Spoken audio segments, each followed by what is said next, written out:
அனைவருக்கும் வணக்கம்.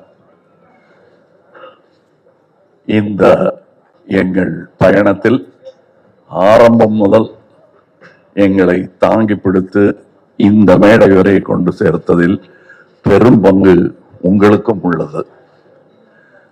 அது மறுக்க முடியாத உண்மை. நீங்க எப்ப வேணா இது எப்படி இருக்குன்னு தெரியல, ஒரு அங்கலாய்ப்புடன் யாருமே பேசலைங்கிறது எங்களுக்கே ஆச்சரியமா இருந்தது. வழக்கமா அப்படி பார்ப்போம் வரட்டும் அப்படின்றது. அதுக்கு முன்னாடி நீங்களே அதை உங்கள் எதிர்பார்ப்பை உங்கள் கண்களின் மூலம் காட்டுகிறீர்கள் எங்களுக்கு. எனக்கு இது என்னுடைய யூனிட்டை பார்க்கும்போது முகதாட்சண்யம் கருதி நல்லா இல்லைங்கிறத நல்லா இல்லைன்னு சொல்ல மாட்டாங்க, நல்லா இருக்குங்கிறத கை தேட்டர் ரசிகர் மாதிரி கை தட்டி விசில் இல்லாம அடிக்க முடியும். அதனால நல்லா சார் அப்படின்னு சொல்லிட்டு போயிடுவாங்க. கொஞ்சம் அழுத்தி தான் வாசிப்பாங்க.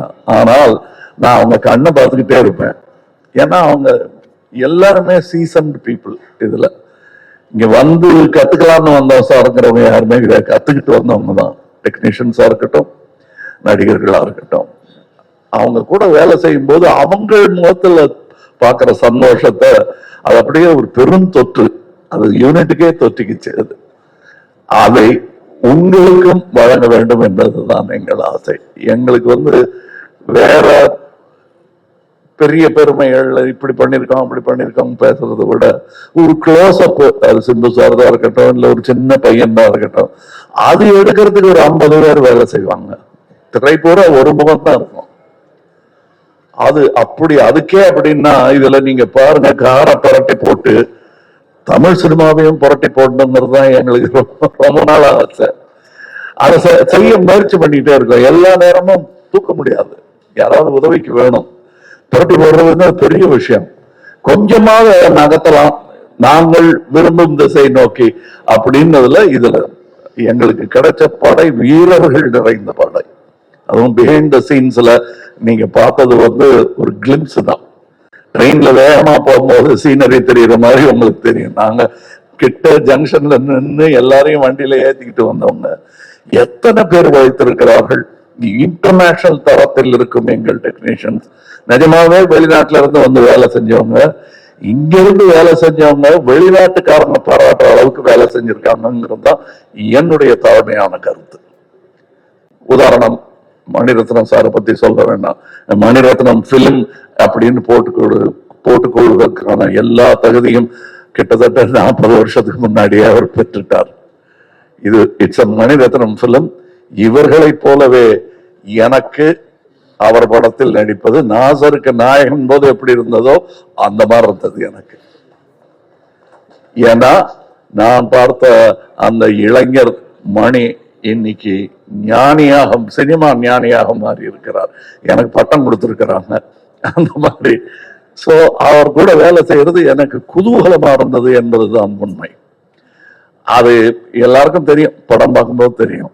அந்த எங்க செட்ல இருந்து எங்களை பார்த்தவங்களுக்கும் அது புரியும். இதுல இருக்கிற டெக்னீஷியன்ஸ், எடிட்டர் ஒரு ட்ரெய்லர்லயே தூக்கிட்டாங்க மணியும் அவரும் சேர்ந்து.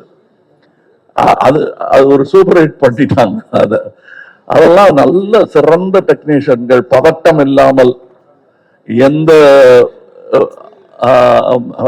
பெரிய இடையூறுகளையும் தாண்டும் அந்த லாபகம் அவர்களுக்கு இருக்கிறது. அதே மாதிரி ரவி கே சந்திரன் இந்நேரம் அமெரிக்கால படம் எடுத்துட்டு இருக்க வேண்டியது, அது 20 வருஷம் முன்னாடியே நிகழ்ந்திருக்க வேண்டியது. மருதநாயகம் அதோடைய சினிமாட்டோகிராஃபர் அவருடன் முழுவதுமாக ஒரு முழு படத்தை முடித்தேன் என்ற பெருமை. அது பாதியில விட்டோங்கிற வருத்தம் எனக்கு ரொம்ப உண்டு. ஆனால் அதில் இந்த படத்தின் மூலம் அதுல இருந்ததை விட இன்னும் சிறந்த சினிமாட்டோகிராஃபராக அவர் திரண்டு வந்திருக்கிறார் எங்களுக்காக. அது தெரியும், படத்துல பார்த்தா பேசுவாங்க. அதை நான் சினிமா விமர்சகர்களிடம் விட்டு விடுகிறேன். அவருக்கு நல்ல பெயர் கிடைக்கணும். நானும் சினிமா விமர்சகன் தான், நானும் சினிமா ரசிகன் தான். நான் சுவைத்த விஷயத்தை உங்களுக்கு நான் சொல்லுகிறேன். வியாபாரம் வெற்றி பெறணும், அதெல்லாம் ஓகே. என் சினிமாவும் வெல்ல வேண்டும் என்பதுதான் ஆரம்ப காலத்திலிருந்து நாங்கள் அதான் ஒரே மாதிரி எண்ணம் உடையவர்களுடன் பேசிக்கணும். நாங்க செட்டில் இருக்கும்போது மணி சார் ஆகட்டும், நடுவுல போய் பேச டைம் இருக்காது. அதுவும் டெக்னீஷியன்ஸுக்கு மேலையும் கீழே பார்த்துக்கிட்டு ஒரு மாதிரி சித்தர் மாதிரி அலைஞ்சிட்டு அதுக்கு நடுவுல நாங்க பேசுறது கூட அரட்டையா இருக்காது. லஞ்சில் உட்காந்து பேசுறது கூட சினிமாவை பத்தியா இருக்கும், வேற ஒருத்தர் எடுத்த நல்ல சினிமாவை பத்தியா இருக்கும். இப்படி ஒரு அற்புதமான சூழலில் நாங்கள் இந்த படத்தை எடுத்திருக்கிறோம். இந்த மாதிரி ஆரோக்கியமான ஒரு சூழல் ஐமையதே எவ்வளவு பணம் கொடுத்தாலும் கிடைக்காது. அது எனக்கு கிடைத்தது, ராஜ்கமலுக்கு கிடைத்தது. ராஜ்கமலுக்கு பின்னாடி இருக்கிற அந்த இன்டர்நேஷனல்ங்கிற அந்த வார்த்தைக்கு முழு அர்த்தத்தை மணிரத்னம் எங்கள் டெக்னீஷியன்ஸ் கொடுத்திருக்கிறார்கள். இதில் உள்ள கலைஞர்கள் சின்ன சின்ன பாத்திரம் பண்ணவங்க. ஒரு சின்ன பையன்லாம் ஆக்ட் பண்ணியிருக்காரு, ஒரு 50 படம் பண்ணியிருப்பாரு அந்த பையங்கிற மாதிரி பண்ணியிருக்காரு. அப்ப நிஜமாவே 100-200 படம் பண்ணவங்க எல்லாம் சின்ன சின்ன வேஷங்கள் பண்ணியிருக்காங்க. இந்த சந்தோஷத்துக்காக, மணி சார் கூட ஒர்க் பண்ணுங்கிற சந்தோஷத்துக்காக தான் பாதி பேர் வந்தாங்க. சம்பளம் 2ஆம் பட்சம் தான் அவங்களுக்கு. இது எங்களுக்கு தெரிந்த உண்மைங்கிறதுனால சொல்றேன். நாம வையாபுரி மாதிரி ஆர்டிஸ்ட் எல்லாம் நாங்க கண்டெடுத்தவர். அவர் அவர் அவர் ஜூனியர் ஆர்டிஸ்டா இருந்த போது நாங்க கண்டெடுத்து இவர் அப்படின்னு பார்த்து கூப்பிட்டது அவர். இன்னைக்கு அவர் எங்க கூடயே பயணம் உட்கார்ந்து சீட்டு கிடைச்சாச்சு, உட்கார்ந்துடணும். அது ரொம்ப கஷ்டம். அந்த நிலையில இருந்து வந்த அவருக்கு தான் தெரியும். இன்னைக்கு இங்க ஜோஜோ இல்ல, இப்ப இந்த முன் வரிசையில் அமர்ந்திருக்கிற எல்லாருமே என் நண்பர்கள் தான். அவங்களுக்கு இந்த வாய்ப்பு கிடைச்சது எனக்கு பெருமையா இருக்கு. நீங்க படம் பார்த்துட்டு இவங்க எல்லாம் பத்தி நான் பேசுறேன். ஏன்னா இப்ப பேசும்போது அவர்கள் பெயரை மட்டுமே குறிப்பிட வேண்டி வரும். அவர்கள் திறமையையும் பத்தி பேசுவதற்கு இன்னொரு விழா நடக்கத்தான் போகிறது என்று எனக்கு தோன்றுகிறது. அந்த விழாவில் உங்களுடன் பேசுகிறேன். மற்றபடி எனக்கு உறுதுணையாக இருந்த தமிழ்நாட்டிற்கே நன்றி சொல்ல வேண்டும்.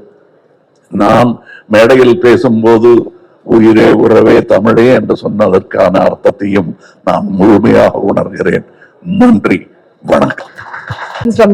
அதாவது ஒரு நிமிஷம் தயவு செய்து புரிஞ்சுக்குங்க. இது உங்களுக்கு நன்றி சொல்வதும் எங்கள் குதூகலத்தை பகிர்ந்து கொள்வதற்காகவும் மட்டுமே ஏற்பாடு செய்யப்பட்டது.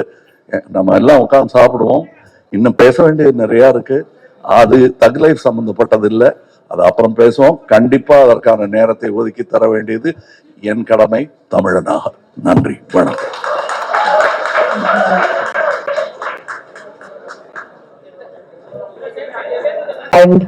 நீங்க குக் பண்ணிருக்க மீல் நாங்க பார்க்க ரொம்ப எக்ஸைட்டடா இருக்கட்டும். And I think that's the same from you all as well. Thank you so much once again.